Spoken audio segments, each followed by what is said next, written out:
పల్నాడు జిల్లా నర్సరావుపేటలో మెడికల్ కాలేజీల ప్రైవేటీకరణకు వ్యతిరేకంగా ఉద్యమ ర్యాలీ నిర్వహించారు. ర్యాలీలో మాజీ మంత్రి విడుదల రజని, మాజీ ఎమ్మెల్యేలు గోపిరెడ్డి శ్రీనివాసరెడ్డి, కాసు మహేష్ రెడ్డి పాల్గొన్నారు. ఈ సందర్భంగా కోటి సంతకాల కార్యక్రమం విజయవంతంగా పూర్తయిందని మాజీ మంత్రి రజని అన్నారు. కూటమి ప్రభుత్వం తీసుకున్నటువంటి నిర్ణయాన్ని వెనక్కి తీసుకోవాలని వైసీపీ నేతలు డిమాండ్ చేస్తున్నారు. ముఖ్యమంత్రి చంద్రబాబు వైద్య విద్యను పేదవాడికి దూరంగా పెట్టారని విమర్శలు గుప్పించారు. అలాగే మెడికల్ కాలేజీల ప్రైవేటీకరణకు వ్యతిరేకంగా పల్నాడు జిల్లాలో 4,37,000 మంది సంతకాలు పెట్టారని గోపిరెడ్డి శ్రీనివాసరెడ్డి అన్నారు. ముఖ్యమంత్రి చంద్రబాబు చేపడుతున్న మెడికల్ కాలేజీల ప్రైవేటీకరణ వ్యతిరేకతను ఆపాలని కూడా కాసు మహేష్ రెడ్డి డిమాండ్ చేశారు.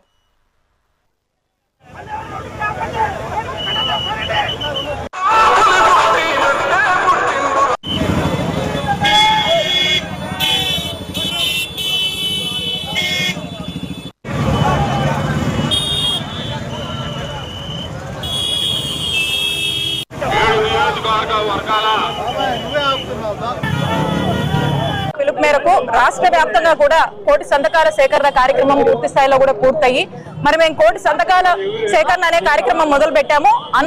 అనుకోనటువంటి విధంగా అనూహ్య స్పందన రాష్ట్రం అంతా కూడా వచ్చి కోటికి పైగా సంతకాలు చేసి మరి ఇవన్నీ కూడా చాలా ట్రాన్స్పరెంట్ గా ఈ సంతకాలు చేసి ఈ రోజు జిల్లా కేంద్రాల నుంచి 26 జిల్లాల నుంచి కూడా ప్రతి జిల్లా హెడ్ క్వార్టర్స్ నుంచి కూడా కేంద్ర కార్యాలయానికి ఈ సంతకాలన్నీ కూడా పంపించడం జరుగుతూ ఉంది. దాంట్లో భాగంగా పల్నాడు జిల్లాలో ఈ రోజు పెద్ద ఎత్తున కూడా ఈ కార్యక్రమంలో వైఎస్ఆర్ కాంగ్రెస్ పార్టీ కుటుంబ సభ్యులందరూ కూడా పాల్గొనడం జరిగింది. మరి ఈ రోజు ప్రధాన డిమాండ్స్ మేము అడుగుతుంది ఒకటే, ఈ చంద్రబాబు నాయుడు గారు తీసుకున్నటువంటి ప్రైవేటైజేషన్ నిర్ణయాన్ని కోటి మంది సంతకాలకు పైగా 1 కోటి మంది గుండె చప్పుడులాగా వస్తున్నటువంటి ఈ వ్యతిరేకతని అర్థం చేసుకొని ఇప్పటికైనా కూడా చంద్రబాబు నాయుడు గారు ఈ ప్రైవేటైజేషన్ నిర్ణయాన్ని వెనక్కి తీసుకోవాలని వైఎస్ఆర్ కాంగ్రెస్ పార్టీ డిమాండ్ చేస్తా ఉంది.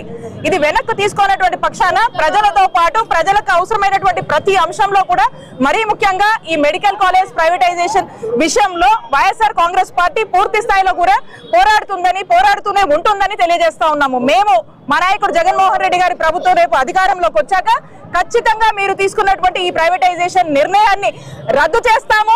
మళ్ళా అవి తిరిగి గవర్నమెంట్ సెక్టార్ లోనే కొనసాగించేలాగా ఆ రోజున నిర్ణయం తీసుకుంటామని చెప్పి కూడా తెలియజేస్తా ఉన్నాము.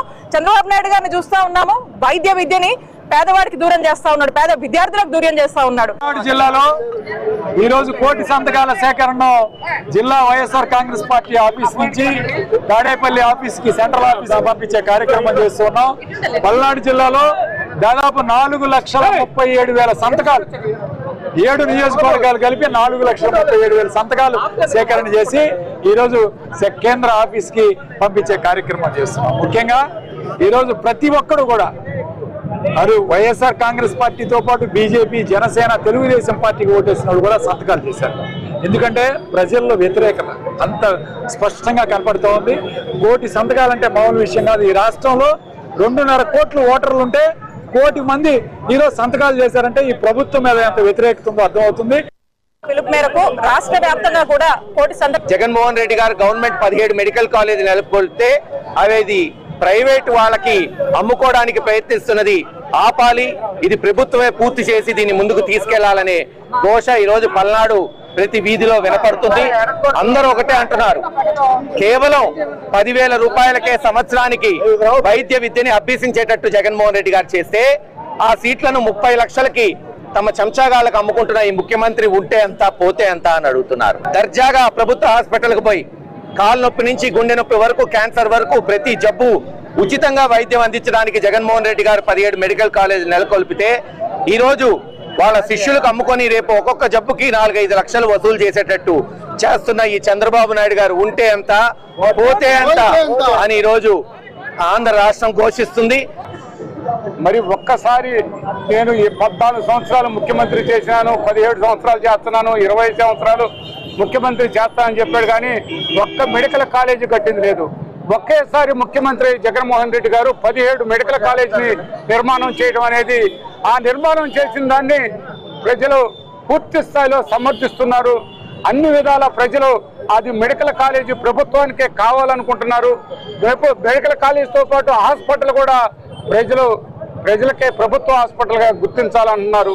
దానికి కోటి సంతకాల కార్యక్రమం ఏర్పాటు చేయడం జరిగింది.